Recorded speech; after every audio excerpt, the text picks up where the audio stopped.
You all know that feeling, that sense of overwhelm when confronted with an urgent task, thinking if I only try better, work harder, and you put yourself aside time and time again because there are bigger things to think about. When I started working for the United Nations just after the war in Kosovo, it felt like walking into an open wound, and I was determined to give it all I had, knowing that the people who had suffered war were my priority, while my own well-being was not. In early 2002, when I was traveling for work from Kosovo to Kazakhstan, I felt this terrible pain and I started to bleed. I didn't think much of it. I just took painkillers and continued with work. It was only years later that I realized I'd had a miscarriage. And instead of this being a wake-up call, I had just kept plowing on, deepening my disconnection with my body and my emotions. Soon after, I was in the unique position of having a guaranteed job at the UN for life, which had been a dream of mine. But at the UN in Geneva, the heavy bureaucracy and hierarchy felt all-consuming. My sense of purpose got weaker, and I felt increasingly out of touch with the living world. So I left my job at the UN, thinking we're serving system instead of serving people and the planet. And I thought something needed to change inside me. And I also felt our systems were out of sync, and maybe this feels familiar to some of you. Those of us who work in climate and sustainability work on transforming or changing systems. But systems don't change themselves, right? It's people like you and me that together change systems. But I don't think we can help big systems change in the long run unless we connect within, and the change starts from within us. And lucky for us, there's this beautiful Icelandic concept that can help us do that. My soul searching brought me to intuition, which in Icelandic is called insight. And in the company of some amazing colleagues, I've been able to practice, research, and interview scientists, spiritual leaders, and artists from around the world. And I've discovered that we all have intuition, and it's up to us to tune into it, which can be quite a challenge in today's world. Intuition is fundamental to our intelligence, and I don't think we give it the attention that it deserves. Unconsciously, we process a massive amount of information, sensory data that our body picks up, including the brain. While this is unconscious, it still shapes our actions. Our very focused, conscious mind can grasp only a tiny fraction of all this data processing.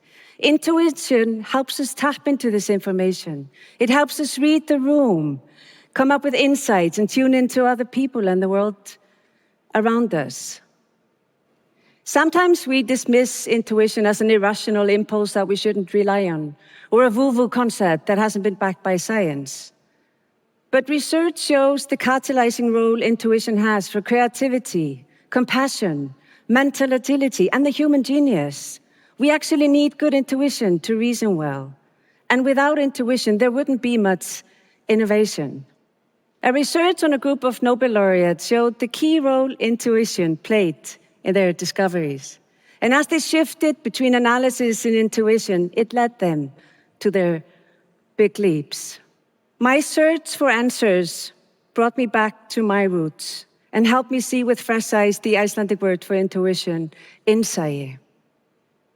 Insight helps us reframe intuition because it brings together the scientific and the spiritual, the solid and the poetic. Insight means the sea within and refers to the ever-flowing unconscious mind. The sea within cannot be put into boxes because then it ceases to flow. Stress, work, and financial pressures can block our access to insight. And while we can't get rid of these pressures, we can learn how to clear the way to insight when we need it. Meditation and mindfulness practices can help us do that as they regulate our nervous system and we gain clarity in mind. Intuition picks up information with all our body. So next time you feel something's off, you get chills down your spine or a gut reaction, ask yourself, what is my unconscious trying to tell me? Insight also means to see within, to be self-aware. And one of the most powerful ways to see within is to pay attention to how you pay attention and document it. Attention journaling helps you witness how insight plays a role in your life and how best to harness it. And lastly, insight means to see from the inside out and has to do with how we navigate the ocean of life from within with a strong inner compass.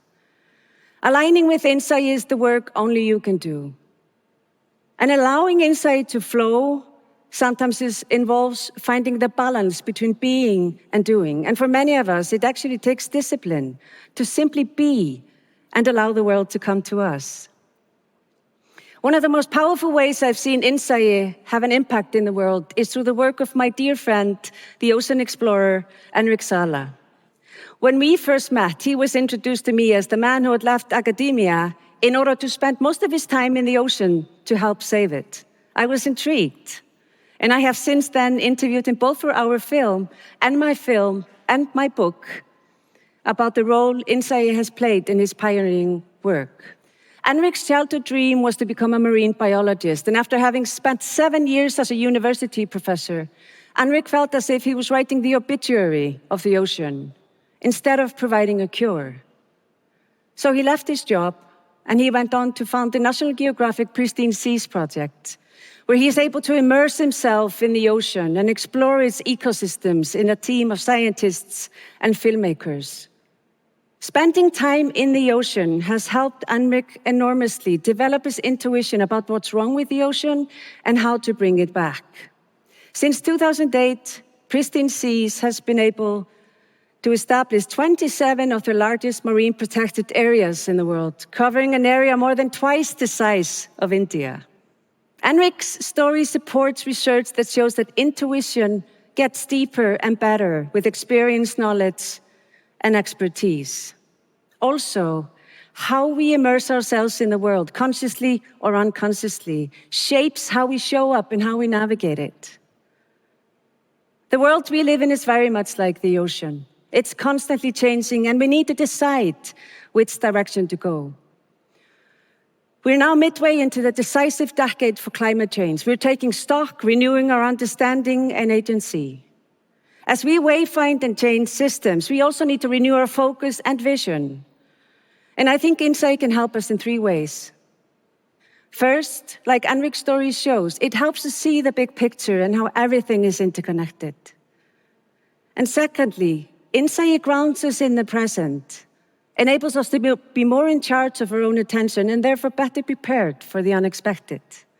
And lastly, as we immerse ourselves in a given task and we connect dots beyond man-made silos, our creativity, focus, and performance improve.